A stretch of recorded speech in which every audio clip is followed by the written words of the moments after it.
বিপদ আপদ আপনাকে সন্ত্রস্ত করে রাখতে পারে, কিন্তু এই বিপদ প্রত্যেকের জীবনে কোনো না কোনো কারণে থাকে।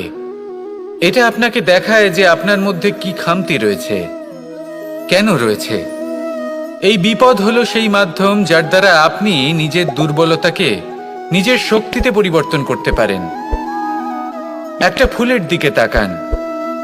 একটা ফুল, তার বুকে যখন একটা সূচ বিঁধে এপার ওপার হয়ে যায়, শুধু তখনই আমাদের প্রভুর জন্য ফুলের মালা তৈরি করা যায়। সেই জন্য কখনোই বিপদকে ভয় পাবেন না, তার থেকে দূরে পালাবেন না, একে স্বাগত জানান। বোঝার চেষ্টা করুন এই বিপদ কেন আছে। যদি বিপদকে বুঝতে পারেন তবেই জীবনকে বুঝতে পারবেন। যদি জীবনকে বুঝতে পারেন তবে এই বিপদকে সম্পদে পরিণত করতে পারবেন। আসুন আর আমার সাথে ভালোবেসে বলুন, রাধা রাধা। পরিকল্পনা অত্যন্ত গুরুত্বপূর্ণ, এটা আমাদের জীবনে অত্যন্ত আবশ্যক, এটা আমাদের জীবনে। কিন্তু এই পরিকল্পনা ঠিক কতটা হওয়া উচিত, অর্থাৎ এই পরিকল্পনার সম্পর্কে কতটা চিন্তা করা উচিত, কতটা ভবিষ্যতের বিষয়ে চিন্তা করা উচিত। এবার দূরদর্শিতা অত্যন্ত বিশিষ্ট গুণ মানব জীবনে, কিন্তু দূরদর্শিতায় এতটাও মগ্ন হওয়া উচিত নয় যে কাছের জিনিসগুলোই নজরে না পড়ে। আজকের কথা বাদ দিয়ে শুধুই ভবিষ্যৎ নিয়ে চিন্তা করা অনুচিত। এবার দেখুন, পরিকল্পনা করুন কিন্তু তার থেকে বেশি উপভোগ করুন। এই মুহূর্ত সম্পর্কে অবগত নয়, কিন্তু ভবিষ্যতের কথা আমরা চিন্তা করতে থাকি। আমি এটা অনুভব করতে চাই, ওইটা অনুভব করতে চাই, ওই আনন্দ প্রাপ্ত করতে চাই। এটা অনুচিত। পরিকল্পনা করুন, সংযত করুন, কিন্তু আজকে, বর্তমানকে, এই মুহূর্তকে। জীবনের বাস্তবিক আনন্দ এটা, আর জীবনযাপনের সব থেকে শ্রেষ্ঠ পথও এটা। আসুন আমার সাথে ভালোবেসে বলুন, রাধা রাধা। মানুষ ছোট হোক বা বড়, রাজা হোক বা দরিদ্র, সমস্ত মানুষের মধ্যে একটা সামঞ্জস্য থাকে। সমস্ত মানুষের কাছে তার প্রশংসা অত্যন্ত গুরুত্বপূর্ণ। সে খুবই প্রসন্ন হয় যদি আপনি তার প্রশংসা করেন, কিন্তু আপনি যদি তাকে এটা বলেন যে এটা তোমার ভুল ছিল, তোমার কিছু খামতি ছিল, তখন সেটা সে মানতে রাজিই থাকে না। সব মানুষ এটা শুনতে পছন্দ করে যে সে যেটা করেছে সেটাই সর্বোত্তম। এবার আমি আপনাকে একটা কথা বলি, এ হলো নিন্দা, এ হলো প্রশংসা, আর এই হলো সত্য, যা সবার থেকে উচ্চস্থানীয়। সেই জন্য মানুষ আয়না দেখে। আয়না তাকে তার সৌন্দর্য দেখায় না, তাকে দেখায় যা সত্য, যাতে মানুষ আরো সুন্দর হওয়ার চেষ্টা করতে থাকে। তাই আয়না অত্যন্ত গুরুত্বপূর্ণ সত্যকে জানার জন্য। জীবনে নিন্দুকের মাহাত্ম্য প্রশংসকের মাহাত্ম্যের থেকে অনেক বেশি। কেন? কারণ তারা আপনাকে আপনার খামতি দেখায়, আপনার ভুলগুলো বুঝিয়ে দেয়, আপনাকে একটা সুযোগ দেয় নিজেকে শুধরে নিতে, নিজেকে আরো শ্রেষ্ঠ করে তুলতে, যা প্রশংসক করতে পারে না। তাই জীবনে যদি কখনো নিন্দা করা হয়, তাকে ভালোবেসে গ্রহণ করুন, ধন্যাত্মক রূপে গ্রহণ করুন। যদি নিজেকে কোনো শিক্ষা দেওয়া সম্ভব হয় তাহলে অবশ্যই দিন। দেখবেন মন প্রসন্ন হয়ে বলবে, রাধা রাধা। আকাঙ্ক্ষা কখন লোভে পরিণত হয়ে যায় তা কেউ বলতে পারে না। এবার তার পরিণাম কি হতে পারে তাও আমরা কেউ জানি না।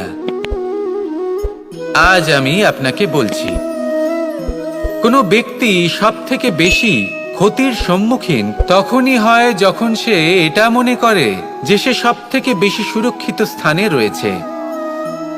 সে ভাবে যে সে সেখানে সুরক্ষিত রয়েছে। সে তখন অসাবধান হয়ে পড়ে, আর তখনই তাকে জীবনের সব থেকে বড় ক্ষতির সম্মুখীন হতে হয়। নিঃস্ব হয়ে যাওয়ার পরিস্থিতি কোনো মানুষের জীবনে তখনই আসে যখন তার কাছে প্রচুর সম্পত্তি থাকে এবং সে তার থেকেও অনেক বেশি সম্পত্তি অর্জন করতে চায়। সেই অনেক বেশি সম্পত্তি অর্জন করার চেষ্টায় সে এমন কিছু করে বসে যার ফলে তাকে সমস্ত সম্পত্তি হারাতে হতে পারে। একজন রচনাকার নিজেই নিজের প্রতিভা একদম শেষ করে দিতে পারে যখন সে অনেকগুলো কাজ নিজের কাঁধে নিয়ে নেয়। একটা গুরুত্বপূর্ণ কথা সবসময় মনে রাখবেন, আজ আপনি যেখানেই থাকুন না কেন, যেমনই যে কোনো স্থানেই থাকুন না কেন, এর পেছনে আপনার আকাঙ্ক্ষার একটা বিশাল ভূমিকা রয়েছে।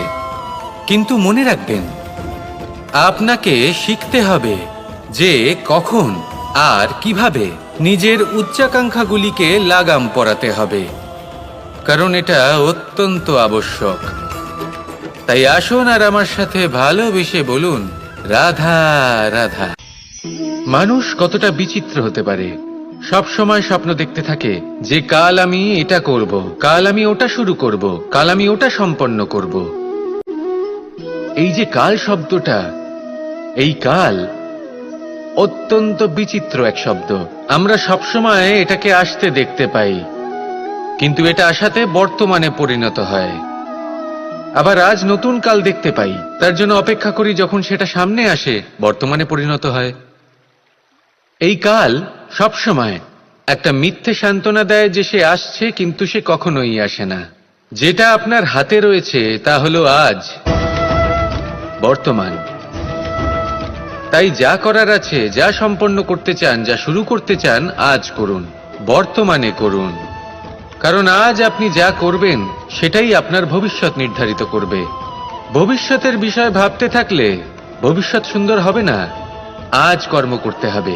তাই আজ বর্তমানে জীবনযাপন করুন, কর্ম করুন, আর আমার সাথে ভালোবেসে বলুন, রাধা রাধা। সৌন্দর্য। মানুষ নিজের সৌন্দর্যের বিষয়ে কতটা ভাবে, চায় যে সে সব থেকে বেশি রূপবান হবে, সব থেকে বেশি সুন্দর হবে। কিন্তু সৌন্দর্যের পরিভাষা কি তা কি সে জানে? কোনো মাকে জিজ্ঞেস করুন, ওনার জন্য সৌন্দর্যের পরিভাষা ওনার সন্তান। কোনো ভক্তকে জিজ্ঞেস করুন, ওনার জন্য সৌন্দর্যের পরিভাষা ওনার ভগবান।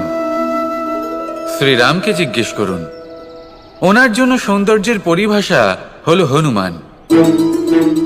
ভাঙা হানু, ফুলে যাওয়া মুখ, দেখতে গেলে উনি বানর, লম্বা লেজ, এত নিরীহ যে ওনাকে অমূল্য মালা দিলে সেটা ছিঁড়ে তার ভেতরে শ্রীরামকে খুঁজছিলেন। কিন্তু ওনার ভাবনা কত সুন্দর। উনি এটা বিশ্বাস করেন যে সংসারের যতই মূল্যবান জিনিস দিয়ে এই মালা তৈরি করা হোক না কেন, যদি এর মধ্যে শ্রীরাম না থাকেন তাহলে এর মধ্যে কোনো অর্থ নেই।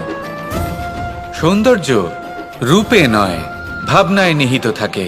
যদি আপনি সৌন্দর্য প্রাপ্ত করতে চান তাহলে তা কর্মে নিয়ে আসুন, ভাবনায় এবং বিচারে নিয়ে আসুন। এই সৌন্দর্য আপনার সাথেই থাকবে। যদি আপনি সৌন্দর্যকে রূপের মধ্যে খোঁজেন তাহলে কিছুক্ষণের জন্য পাবেন, সেই সৌন্দর্য সময়ের সাথে হারিয়ে যাবে। সৌন্দর্য যদি পেতে চান, খুঁজতেই চান, তাহলে হৃদয় খুঁজুন, কর্মে খুঁজুন। মন প্রসন্ন হয়ে বলবে, রাধা রাধা। আমরা সকলেই কামনা করি, আমরা সবাই সেটা প্রাপ্ত করতে চাই যা আজ পর্যন্ত কেউ প্রাপ্ত করেনি, সেটা পেতে চাই যা আজ পর্যন্ত কেউ পেতে পারেনি, সেটাই কাছে রাখতে চাই যা আজ পর্যন্ত কখনো আমরা পাইনি। এবার সেটা কিভাবে করা যেতে পারে? যদি আপনি সেটা প্রাপ্ত করতে চান যা আজ পর্যন্ত আপনি কখনো পাননি, তাহলে আপনাকে সেটা করে দেখাতে হবে যা আজ পর্যন্ত আপনি কখনো করেননি। সেই চেষ্টা করতে হবে যা আজ পর্যন্ত কখনো করেননি, সেই পরিশ্রম করতে হবে যা আজ পর্যন্ত কখনো করেননি। তবেই আপনি সেটা পাবেন যা আজ পর্যন্ত কখনো পাননি। কারণ যেমন বীজ বপন করবেন তেমনই অঙ্কুর আপনি লাভ করবেন। আসুন আর আমার সাথে ভালোবেসে বলুন, রাধা রাধা। মানুষের মানসিকতা এমন হয় যে সে যতটা করে আশা করে যে তার থেকে অনেক বেশি তার বদলে সে পাবে।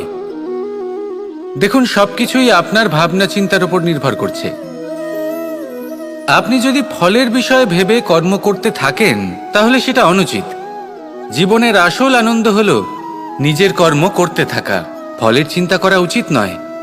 যদি আপনি এরকম ভাবেন যে আমি এতটা করছি, আমার এতটা পাওয়া উচিত, সেই ভাবনা অনুচিত। যদি আপনি সেবার মানসিকতা নিয়ে কর্ম করতে থাকেন, কর্মচক্রে প্রবাহিত হন, যদি আপনি এমন ভাবনা রাখেন যে আমি এতটা পাচ্ছি তাই এর থেকে অনেক বেশি আমি কর্ম করব, তাহলে নিশ্চিতরূপে আপনি যতটা করছেন তার থেকে অনেক বেশি আপনি পাবেন। আপনার আশার থেকে অনেক বেশি আপনি পাবেন। শুধু জীবনে অনেক বেশি কাজ করতে থাকুন, ফলের চিন্তা করবেন না। আর মনে রাখবেন, এই ভাবনাই সব থেকে বড় বীজ। কর্মের উপর বিশ্বাস রাখুন। জীবনে যা যা আপনি চান সবই সুখময় হবে। আসুন আর আমার সাথে ভালোবেসে বলুন, রাধা রাধা। ধন মানুষের জীবনের সব থেকে বড় প্রয়োজনীয়তা, সেই অস্ত্র যার দ্বারা মানুষের জীবনের অনেক সংকট দূর করে দেওয়া যেতে পারে, সেই মাধ্যম যার দ্বারা সংসারের সমস্ত জাগতিক সুখ স্বাচ্ছন্দ্য লাভ করা যেতে পারে। কিন্তু ধনের দ্বারা আমরা সব কিছু লাভ করতে পারি না। জাগতিক স্বাচ্ছন্দ্য আমরা লাভ করতে পারি, কিন্তু সুখ লাভ করতে পারবো না। সুখের উপকরণ আমরা লাভ করতে পারি, কিন্তু সুখের অনুভূতি লাভ করতে পারবো না। আনন্দ, সন্তোষ, প্রসন্নতা এগুলো ধন দ্বারা লাভ করা যায় না। কিন্তু হ্যাঁ, আনন্দ, সন্তোষ আর প্রসন্নতার সাথে যদি কোনো কাজ করেন তাহলে অবশ্যই ধন লাভ করবেন। তাহলে আসুন আর এই প্রসন্নতার সাথে বলুন, রাধা রাধা। মানুষের জীবনে সবসময় কিছু না কিছু ঘটে চলেছে।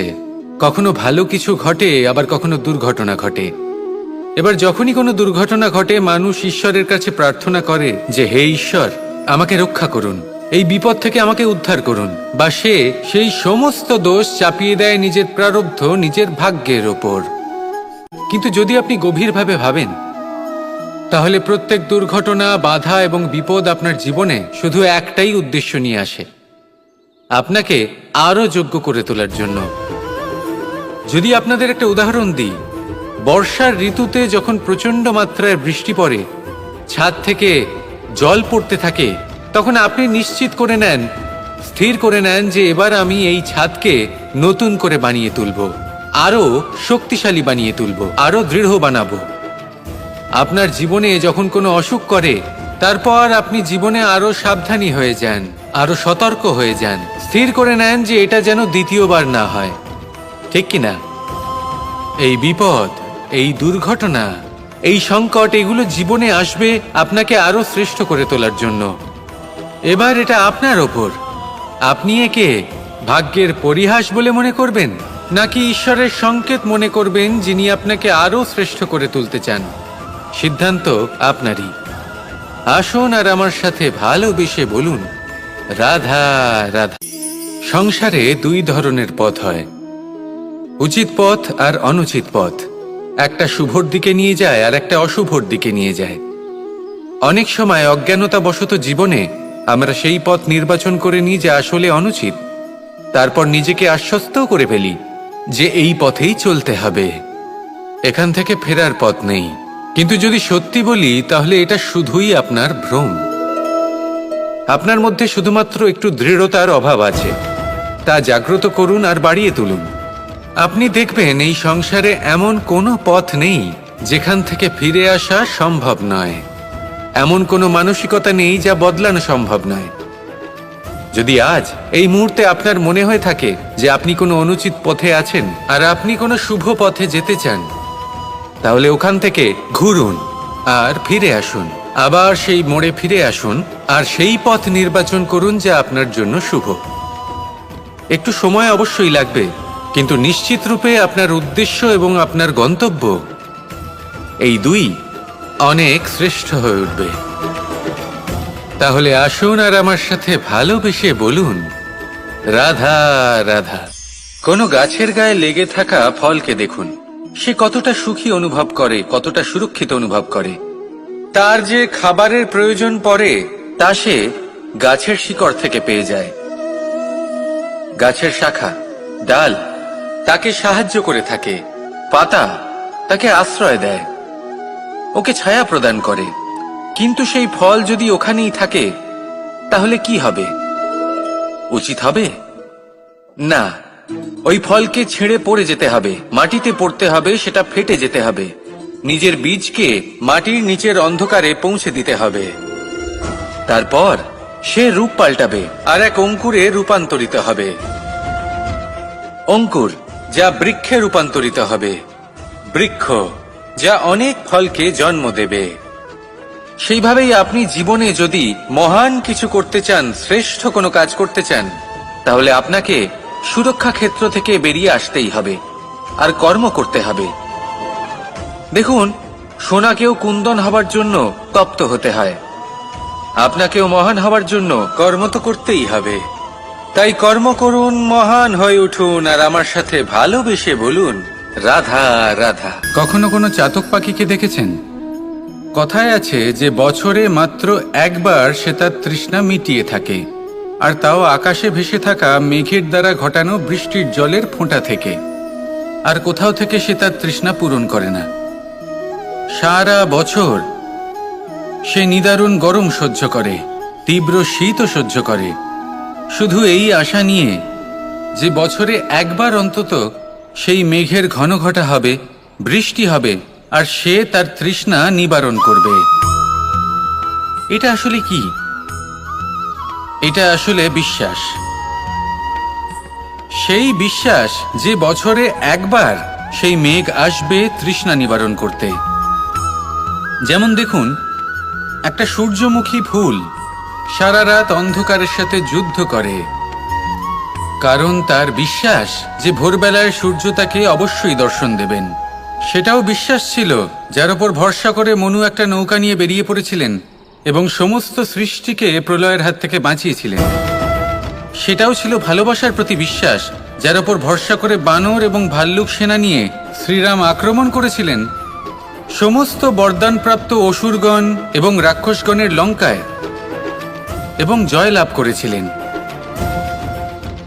এই বিশ্বাসই হলো এই বিশ্বের আশা। বিশ্বাস রাখুন যে আপনি হলেন সর্বশ্রেষ্ঠ এবং শুধুই নিজের কর্ম করতে থাকুন। এই বিশ্বাসের আশাই আপনাকে প্রতি মুহূর্তে বল প্রদান করবে। এ হলো আমার বিশ্বাস। আসুন আর আমার সাথে ভালোবেসে বলুন, রাধা রাধা। ভোজন। এই সংসারে যেই হোক না কেন, কোনো মানুষ হোক, কোনো প্রাণী হোক, কোনো কীট হোক বা কোনো বনস্পতি হোক, প্রত্যেকের জন্য ভোজন অতি আবশ্যক। কারণ ভোজন থেকেই শক্তি পাওয়া যায়, আর সেই শক্তি দিয়েই সংসারের, আমাদের জীবনের সমস্ত কার্য করা যায়। এবার এমন এক ধরনের শক্তি হয় যা শীতের ঋতুতে সূর্য থেকে আমরা পেয়ে থাকি, আর আরেক ধরনের উত্তাপ হয় যা দিয়ে ভোজন রান্না করা হয়, সুস্বাদু নানান ধরনের ভোজন। এবার অত্যন্ত গুরুত্বপূর্ণ হলো যে ব্যক্তি সেই ভোজন বানাচ্ছেন তার মানসিক পরিস্থিতি এবং সেই ব্যক্তি যিনি ভোজন গ্রহণ করছেন তার মানসিক অবস্থা।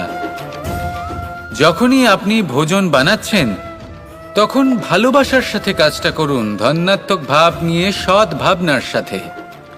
কারণ আপনার এই মানসিক স্থিতি শক্তির আকারে সেই খাদ্যের সাথে মিলেমিশে যায়। আর যখনই আপনি ভোজন গ্রহণ করছেন তখন সদ্ভাবনার সাথে, প্রসন্নতার সাথে গ্রহণ করুন, ধন্যাত্মক ভাব নিয়ে। যদি আপনি প্রসন্নতার সাথে রান্না করেন, প্রসন্নতার সাথে খাদ্য গ্রহণ করেন, তাহলে আপনি প্রসন্নই থাকবেন, আর মন সুপ্রসন্ন হয়েই বলবে, রাধা রাধা। সংসারের বিভিন্ন ক্ষেত্রে আপনি অনেক কিছুই দেখতে পাবেন। যে কোনো খেলা, কোনো নাটক দেখতে পাবেন, কেউ কোনো খেলা খেলছে তা দেখতে পাবেন, আর দর্শকগণ এই দেখে অত্যন্ত আনন্দ লাভ করেন, হাততালি দিতে থাকেন, প্রশংসা করতে থাকেন, নিজের অন্তরের উৎসাহ প্রকাশ করতে থাকেন। কি দেখে করেন? সেই সমস্ত খেলোয়াড়দের দেখে করেন যারা এই খেলাটা খেলছে, তাই না? কিন্তু অনেক সময় সেই খেলোয়াড়রা সেই খেলার আনন্দ উপভোগ করতে পারেন না, কারণ ওনারা চাপা পড়ে যান তাদের কামনার চাপে। জয় লাভ করার কামনা, প্রথম স্থান লাভ করার ইচ্ছে, প্রতিযোগিতায় সব থেকে এগিয়ে থাকার ইচ্ছে তাদেরকে এই খেলা উপভোগ করতেই দেয় না। সেই জন্য কখনো কখনো এই খেলোয়াড়দের থেকে অনেক বেশি আনন্দ উপভোগ করেন দর্শকগণ, যেখানে এই খেলাটা কিন্তু খেলছেন খেলোয়াড়রাই। আমি এটা বলছি না যে এই ইচ্ছে, এই আকাঙ্ক্ষা অনুচিত না, কিন্তু তার সাথে সেই খেলা, সেই কর্মের আনন্দ উপভোগ করাও অত্যন্ত গুরুত্বপূর্ণ। তাই সেটা উপভোগ করুন। যে উৎসাহ আপনি উপভোগ করছেন তা যাপন করা অত্যন্ত গুরুত্বপূর্ণ। দেখুন, সত্যি বলতে এটা কিন্তু আপনার অধিকারও বটে। আপনি যে কর্ম করছেন তার ফল তো আপনি অবশ্যই পাবেন। সেটা যখন আপনি পাচ্ছেন তখন আপনার তা উপভোগ করা উচিত। সেটাই করুন। জীবনে সফলতা এবং অসফলতা এরা আসা যাওয়া করতে থাকে। যখন সাফল্য আসবে তখন তা উপভোগ করুন, যখন অসফলতা আসবে তখন তার থেকে শিক্ষা লাভ করুন। সাফল্য আপনার কাছে আবার ফিরে আসবে। আর এই মন, আপনি তো জানেন, এই মন প্রসন্ন হয়ে বলবে, রাধা রাধা। ব্যায়াম, এই শব্দ আমরা সকলে শুনেছি, আর এটা সারা জীবন আমাদের সাথেই থাকে কোনো না কোনো রূপে। যখন আমরা জন্মগ্রহণ করি, চলতে শিখি, প্রথমে আমরা হামাগুড়ি দিয়ে চলি, পরে চলতে চেষ্টা করি কিন্তু পড়ে যাই। তখন আমাদের বাড়ির গুরুজনেরা আমাদের আটকান না। ওনারা মনে করেন এইভাবেই আমাদের সন্তান চলতে শিখবে, এইভাবেই তার পা আরো মজবুত হবে, যা অত্যন্ত গুরুত্বপূর্ণ। এইবার জীবনকালে যতই আমরা এগোতে থাকি, এই ব্যায়াম বিভিন্ন রূপে আমাদের সাথেই থাকে। কিন্তু আপনি কি জানেন যে এই ব্যায়ামের তাৎপর্য আসলে কি? আপনি কি জানেন এই ব্যায়ামের মর্ম আসলে কি? যখনই আমরা এই ব্যায়াম করি, আমাদের শরীরের মাংসপেশি ক্ষয় হয়। প্রথমে তা ক্ষয় হয়, তারপর আবার তা নির্মিত হয়। আরো শ্রেষ্ঠ, আরো শক্তিশালী মাংসপেশি আমরা লাভ করি। অর্থাৎ এই ব্যায়াম হলো সৃজনের বিজ্ঞান। এই ব্যায়াম আমাদের জন্য অত্যন্ত আবশ্যক। সেই জন্য জীবনে যখনই কোনো কিছু নষ্ট হয়ে যায়, চলে যায়, তখন হতাশ হয়ে পড়বেন না, তাকে পুনর্নির্মাণ করার চেষ্টা করবেন। আর এই শিক্ষা আমরা লাভ করি পাখিদের থেকে। যখনই বর্ষা হয়, ঝড় আসে, যখন পাখির বাসা ভেঙে চুরমার হয়ে যায়, তারা হার মেনে নেয় না। সে আবার অল্প অল্প করে সব খুঁজে একত্রিত করে আবার নিজের বাসা বানিয়ে তোলে, পুনরায় এক জীবনকে জন্ম দেয়, এক নতুন পরিবারকে জন্ম দেয়। তাই মনে রাখবেন, জীবনে এইভাবেই যদি আপনি নির্মাণ করতে চান, সৃজন করতে চান, তাহলে সেই নির্মাণের জন্য ভাঙনের অভিজ্ঞতা থাকা অত্যন্ত আবশ্যক। ভগ্ন বস্তুকেও সম্মান করা অত্যন্ত আবশ্যক। এই আচরণ মনে নিয়ে আসুন। মন প্রসন্ন হয়ে বলবে, রাধা রাধা। মানুষ যখন কোনো শক্তি লাভ করে তখন সে নিজেকে বলশালী মনে করে। শক্তি লাভ করলেই তার মধ্যে অহংকার চলে আসে, অভিমান চলে আসে। তার কারণ হলো সে একটা সহজ কথা বুঝতেই পারে না। এই সব যা হচ্ছে সময়ের জন্য হচ্ছে।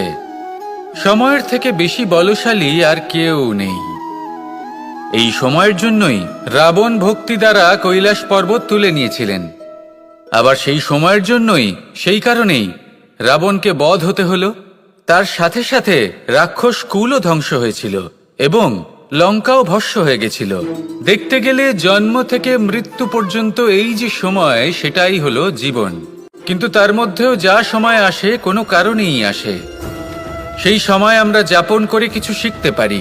তাই আজ যে সময় আপনার হাতের কাছে আছে, তাকে মুষ্টিবদ্ধ করে রাখুন, তাকে সামলে রাখুন, তাকে সংযত করে রাখুন। অনুভব করুন, তার থেকে কিছু শিখুন, তাকে কোনোভাবেই ব্যর্থ হতে দেবেন না। আর এটা জেনে রাখুন যে ভবিষ্যতে যা কিছু হতে পারে, যা কিছু হতে চলেছে, সেটা না আপনি জানেন আর না তা আপনার বশে রয়েছে। সেই জন্য আজ অহংকার বা অভিমান করে নিজের ভবিষ্যতের ক্ষতি করবেন না, সেই অনর্থ ঘটাবেন না। এটাই হলো সময়ের অর্থ। আসুন আমার সাথে ভালোবেসে বলুন, রাধা রাধা।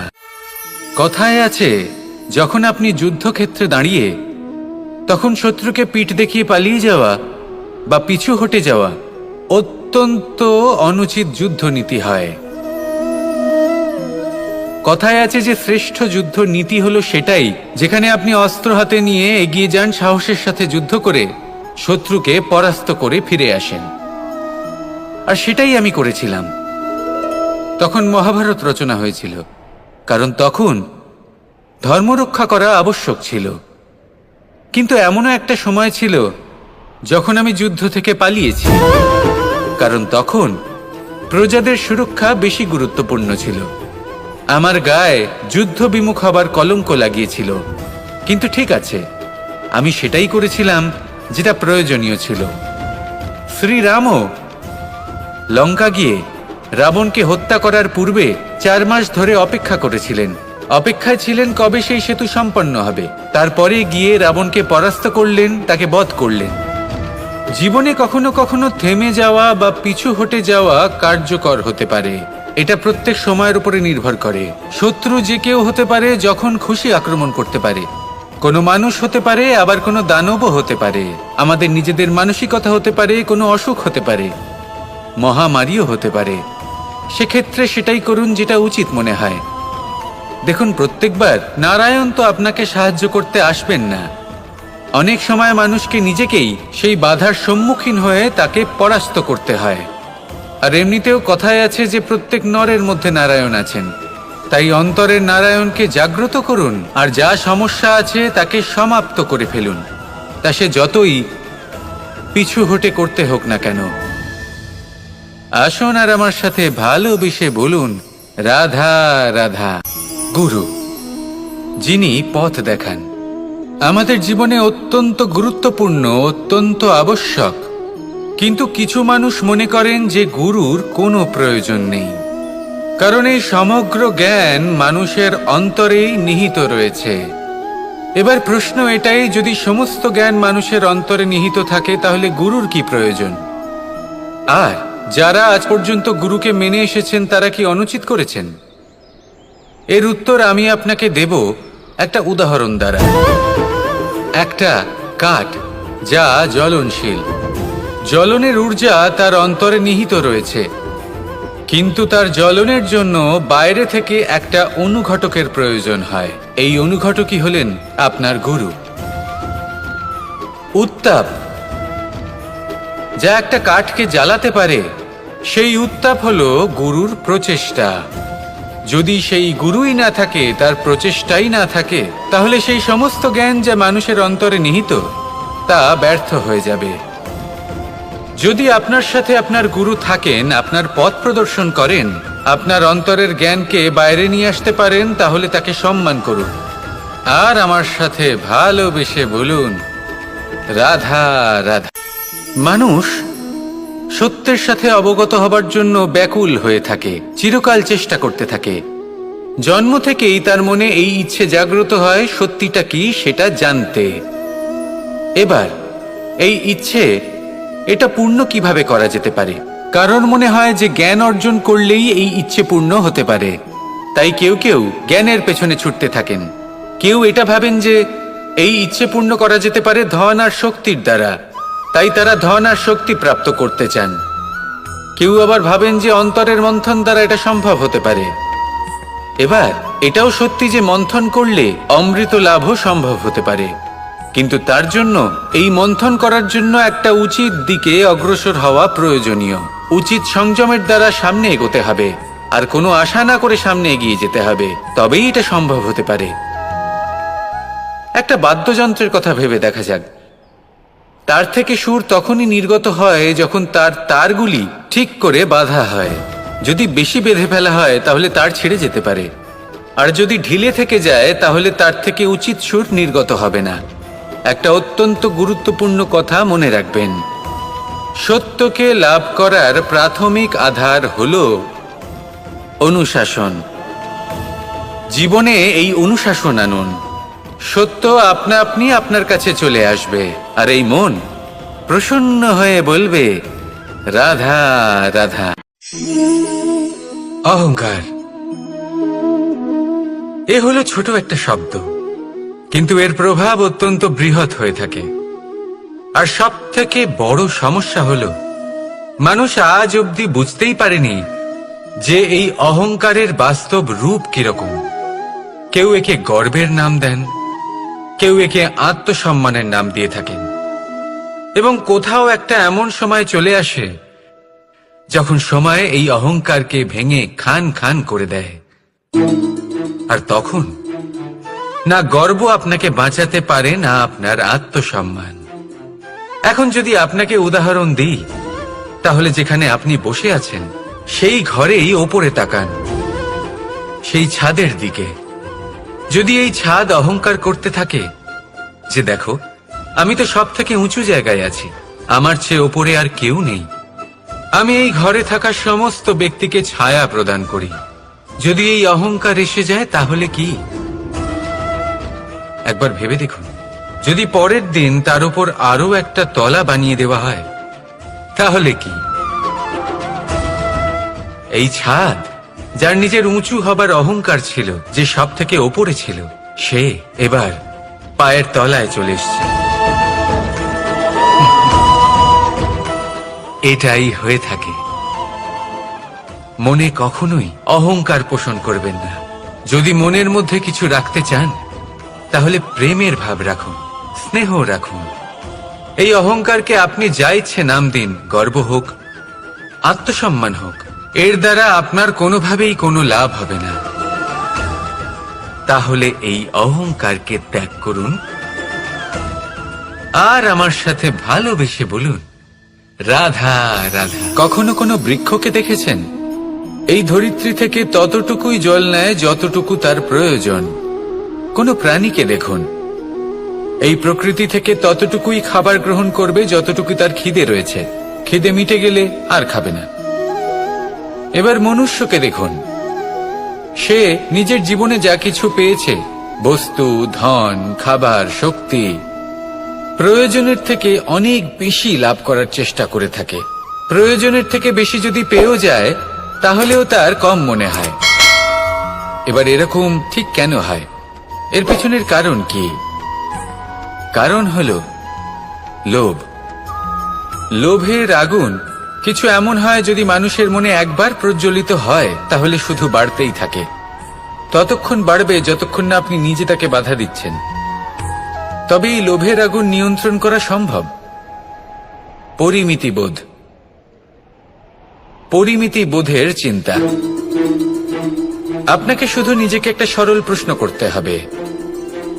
যখনই মনের মধ্যে কোনো বস্তুর প্রতি, শক্তির প্রতি, ধনের প্রতি, ভোজনের প্রতি লোভ বেড়ে যায়, নিজেকে প্রশ্ন করুন, এটা কি আমার কাছে ততটাই প্রয়োজনীয় যতটা একটা বৃক্ষের কাছে জল, যতটা একটা প্রাণীর কাছে ভোজন? এটা কি ততটাই প্রয়োজনীয়? যদি উত্তর না হয় তাহলে নিজেকে সেখানেই বাধা দিন, সেই ভাবনা সেখানেই ত্যাগ করুন, কারণ সেটাই হলো লোভ। ঠিক এইভাবেই প্রয়োজনীয়তার চিন্তা করে আস্তে আস্তে এই মন নির্লোভ হয়ে উঠবে, আর এই মন প্রসন্ন হয়ে বলবে, রাধা রাধা। পরিচ্ছন্নতা। বর্তমানের এই প্রজন্ম আগের প্রজন্মের এই যে অতি শুদ্ধতার অভ্যেস ছিল তা নিয়ে ঠাট্টা করে, তাকে মূর্খতা মনে করে। বুঝতেই পারে না কেন? আমাদের মা, ঠাকুমা, দিদিমা, এদের দেখেছি সকালে উঠে সবার আগে স্নান করেন। কেন? বুঝতেই পারে না।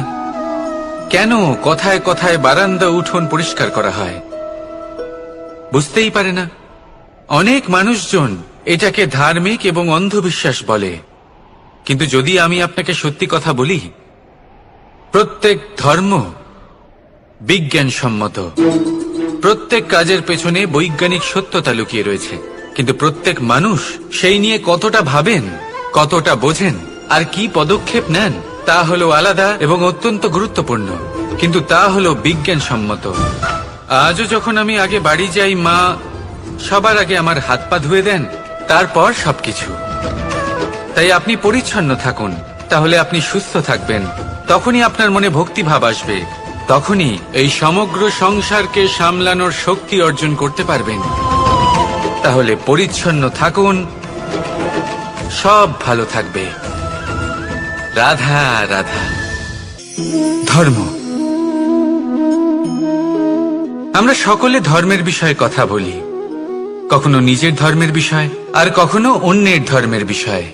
কখনো আমরা অধর্ম দেখলে সেই বিষয়ে কথা বলি, অনেক রকম আলোচনা হয়, কিন্তু এই ধর্ম আসলে কি সেটা কি কেউ বোঝে? যদি আমি আপনাকে উত্তর দিই, এই উত্তর সরল। ধর্ম হলো তাই যা মানুষকে অন্য মানুষের সাথে, সমস্ত বিশ্ব সংসারের সাথে আনন্দ সহকারে বাঁচতে শেখায়। সেই জন্য আপনি যদি কখনো কোনো ধর্মীয় স্থানে যান, সেই ধর্মীয় স্থানে গিয়ে আপনার শান্তির অনুভূতি হয়, তাই না? কিন্তু দেখুন, ধর্মের জ্ঞান থাকলেই সেই মানুষ ধর্মের পথে চলতে পারবে এমন কোনো কথা নেই। অনেক সময় সম্পর্কে যখন সংঘর্ষ বেড়ে যায়, তখন ইচ্ছের জন্ম হয়, ক্রোধের জন্ম হয়, অহংকারের জন্ম হয়, আর তারপর বিনাশ হয়ে যায় এই ধর্মের। সেই জন্য দ্বিতীয় সবথেকে গুরুত্বপূর্ণ গুণ যা আমার সারথীর মধ্যে থাকা উচিত, তা হলো ধর্মবীর হওয়া। এবার দেখতে হবে সেটা এই যে কে হবে সেই ব্যক্তি যিনি এই স্বয়ম্বরে নিজের ধর্মে অটল থাকবেন। কারণ সেই ব্যক্তি এই সংসার থেকে সরে এসে ধর্মের পুনঃস্থাপনের এই মহাকার্যে আমার সারথি হতে পারবেন। তাহলে আসুন আমার সাথে ভালোবেসে বলুন, রাধা রাধা। মানুষ কতটা শক্তিশালী হয়, তার কতটা সামর্থ্য রয়েছে, সে কতটা প্রতিভাশালী হয়, এটা হয়তো বলার কোনো দরকারই নেই। আজকের দিনে সবাই জানে যে মানুষ কি না করতে পারে। মানুষ চাইলে সবকিছু করতে পারে। মানুষ যদি চায় মাছের মতো জলে সাঁতার কাটতে পারে। মানুষ যদি চায় হিমালয়ের মাথা নত করতে পারে। মানুষ যদি চায় সমুদ্র থেকে মুক্তো সংগ্রহ করতে পারে। মানুষ যদি চায় তাহলে আকাশের পাখির মতো বিচরণ করতে পারে। মানুষ চাইলে সব কিছু পেতে পারে। সে জ্ঞান, সম্পত্তি, পরিবার, সাফল্য, সবকিছু। যদি কিছু থাকে যেটা সে গ্রহণ করতে চায় না, সেটা হলো তার দোষ, তার ভুল। মানুষ এসব কখনো গ্রহণ করতে চায় না। কিন্তু যেদিন মানুষ তার দোষ বুঝতে পারবে, নিজের ভুল বুঝতে পারবে, সেটা স্বীকার করতে পারবে, আর সেটা ঠিক করার পথে অগ্রসর হবে, তাতে সে সফলও হবে, সেদিন সে প্রকৃত রূপে মানুষ বলে গণ্য হবে। সেদিন সে মুক্তি লাভ করবে। ভুল সবাই করে, দোষ সকলের মধ্যে থাকে। সেটা গ্রহণ করুন, তা সংশোধন করার চেষ্টা করুন। জীবনে এগিয়ে যেতে পারবেন। আর আমার সাথে ভালোবেসে বলুন, রাধা রাধা। ধৈর্য। এই ধৈর্য কি কোনো গুণ, কোনো অনুভূতি, কোনো দৃষ্টিভঙ্গি? আমার জন্য ধৈর্য এক বাহন। আপনি হয়তো ভাবছেন, এ কেমন বাহন? বাহন তো ঘোড়া হতে পারে, হাতি হতে পারে, উটও হতে পারে, কিন্তু ধৈর্যকে বাহন বানানো মানে? চলুন আপনাকে একটা কথা বোঝাই। পৃথিবীতে এমন কোনো বাহন নেই যে তার আরোহীকে আছড়ে ফেলেনি। সেটা উট হোক বা হাতি হোক বা ঘোড়া হোক, চলতে চলতে কখনো নড়বড় করেই বসে। তারপর সেই আরোহী পড়ে কারোর পায়, তারপর পড়ে তার নিজের নজরে। কিন্তু ধৈর্যরূপী বাহন কখনো কাউকে ফেলে না, কখনো না। না সেই আরোহী কারোর পায়ে পড়ে, আর না তো নিজের নজরে। কারণ ধৈর্য আপনাকে বিবেক প্রদান করে। বিবেক আপনাকে পরিকল্পনায় সাহায্য করে, আর পরিকল্পনা প্রদান করে আপনাকে শক্তি, আপনার লক্ষ্যের দিকে অগ্রসর হওয়া। বুঝলেন? ধৈর্যকে সঙ্গে রাখুন, নিজেকে আরো ধৈর্যশীল করে তুলুন। এই ধৈর্যের সাহায্যে আরোহণ করে দেখুন কিভাবে এই বাহন আপনাকে আপনার গন্তব্যে পৌঁছে দেবে। রাধা রাধা। ভগবান। প্রত্যেক কঠিন পরিস্থিতিতে এই নামই আছে যা আমাদের উপায় দিয়ে থাকে। ব্যক্তি যান, ভগবানের পুজো করেন, আরাধনা করেন, ব্রত পালন করেন, মন্দিরে যান, পুজো পাঠ করেন, ভগবানকে জাগিয়ে তোলেন। আর তারপর শুরু হয় সমস্ত প্রশ্ন। হে ভগবান, আমার সাথে এরকম কেন হচ্ছে? কেন আমারই জীবনে এত দুঃখ আছে? আমি কিভাবে এর সম্মুখীন হব?